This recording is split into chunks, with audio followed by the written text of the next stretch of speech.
सारगाछी की स्मृतियाँ 137 अंक। स्वामी सुहितानंद 4/2/1967। काशी में महाराज का शरीर अस्थि चम्र मात्र रह गया है। बातचीत प्राय नहीं करते, चुपचाप रहते हैं।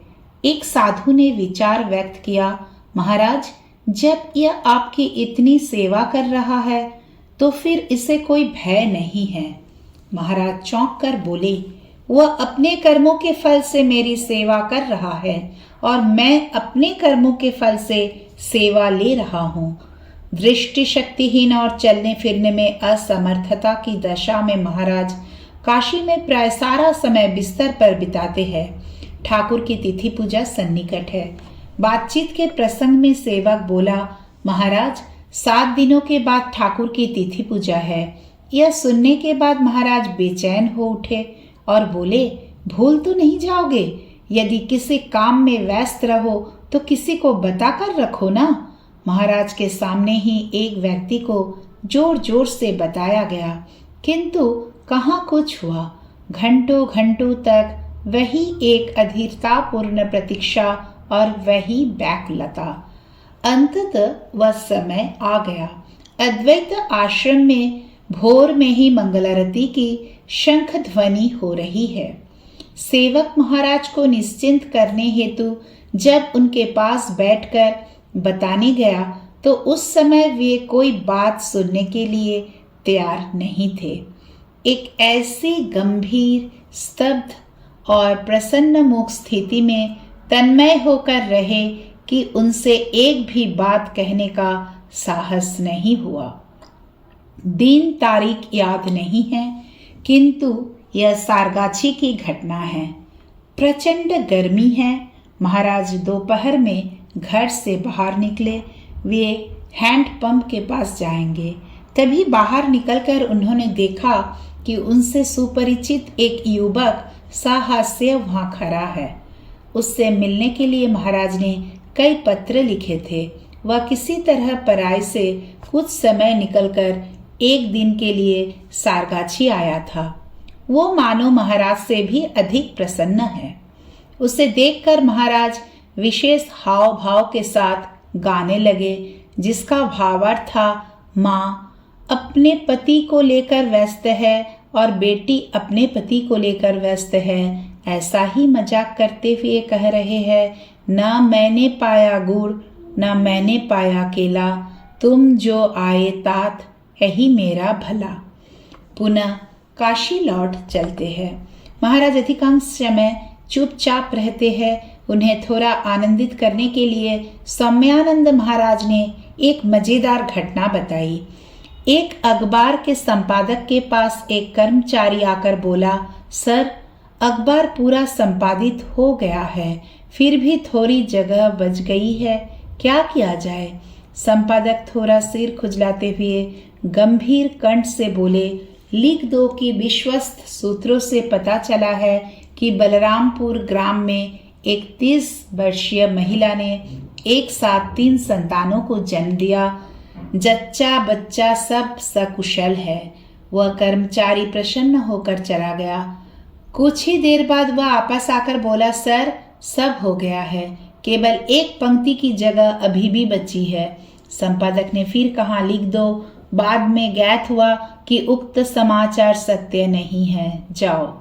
महाराज का चुटकुला सुनकर हम लोग हंसने लगे। लगता है प्रेमेश महाराज का भी कुछ मनोरंजन हुआ। महाराज दृष्टि शक्ति रहित, चलने फिरने में असमर्थ, मानो एक जड़ पिंड की तरह पड़े हैं। बीच बीच में किसी अत्यंत स्वजन के आने पर वे क्षीण स्वर में 2-4 बातें कहते हैं। महाराज के स्वस्थ का यह समाचार सुनकर उनका दर्शन करने हेतु दिल्ली से स्वामी स्वाहानंद आए। सेवक ने तेज आवाज में उनसे कहा, महाराज, स्वाहानंद महाराज आए हैं, जो आपके संकट मोचक है। महाराज क्षीण स्वर में केवल इतना ही बोले, देखो, मैं तुम्हारा कोई आदर सत्कार नहीं कर सकूंगा, तुम स्वयं यथा समय खाना पीना करो। यह कहकर पुनः आंखें बंद करके चुपचाप सो गए। 14 अप्रैल को बादलदा आए। 17 अप्रैल को उन्होंने महाराज के संबंध में एक घटना बताई। बदलदा की माँ इष्ट मंत्र भूल गई थी। किसी गुरु भाई के साथ भी संपर्क संभव नहीं हुआ। यह तय हुआ कि वे पुनः ठाकुर के संग में मंत्र दीक्षा लेंगी। प्रेमेश महाराज को बताने पर उन्होंने कहा था, नहीं नहीं, व्याकुल होकर प्रार्थना करने के लिए कहो, यथा समय सब ठीक होगा। आश्चर्यजनक ढंग से बादलदा की माँ जब वृंदावन गई थी तब एक वृद्ध नैष्ठिक ब्रह्मचारी से उनकी भेंट हुई जो उनके ही गुरु भाई थे। अतएव उनसे वे मंत्र पुनः पा गई। पहले ही उल्लेख किया जा चुका है कि प्रेमेश महाराज काशी में 29 नवंबर 1962 को आए। धीरे धीरे स्वास्थ्य में थोड़ा सुधार हो रहा था। वर्ष 1964 तक लगभग सब ठीक ही था। ठीक अर्थात संपूर्ण शरीर में उनका मस्तिष्क ही थोड़ा सजग था। किंतु वर्ष 1965 से महाराज के स्वास्थ्य की स्थिति खराब होने लगी और मन भी बिल्कुल अंतर्मुखी हो गया। विशेषकर काशी में जुलाई 1965 में उनके बाल सखा मोक्षदा बाबू लू लगने से कई दिनों तक अचेत होकर दिवंगत हो गए। इसी वियोग के कारण महाराज मानो और भी अंतर्मुखी हो गए।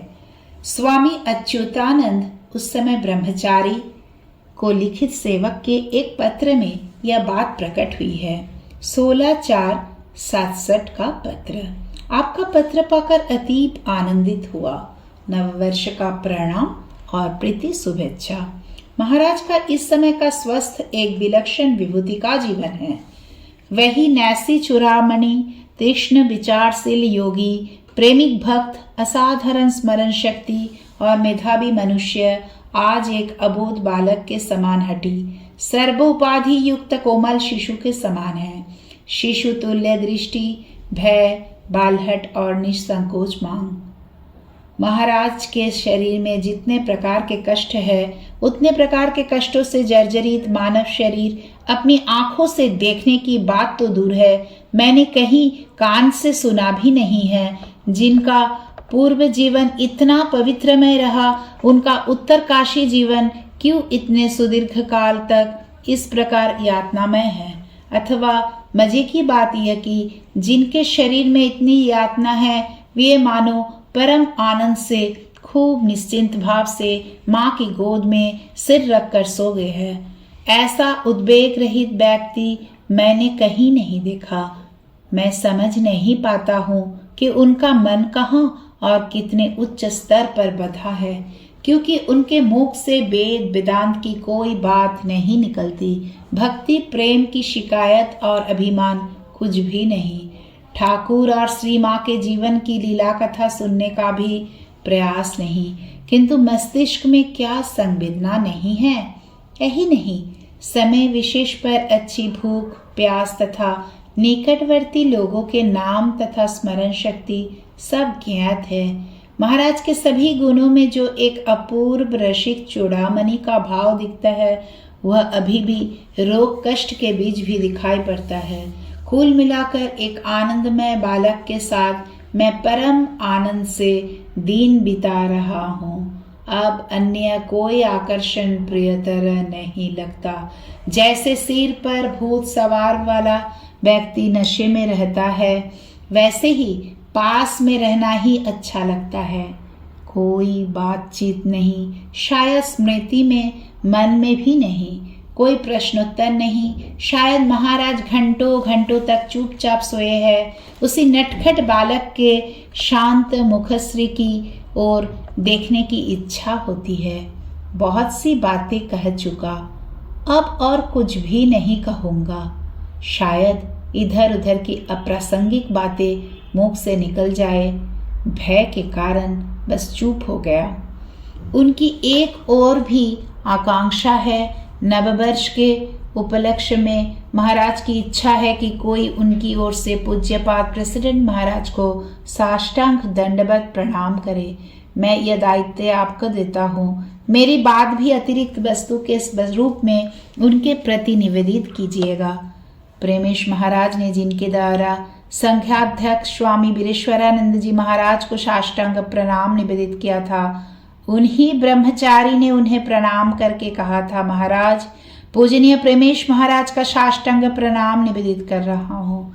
पूज्यपाद प्रेसिडेंट महाराज ने उठ खड़े होकर उन ब्रह्मचारी से हाथ जोड़कर कहता, तुम भी उनसे मेरा प्रणाम कहना क्रमशः। जय श्री राम कृष्ण।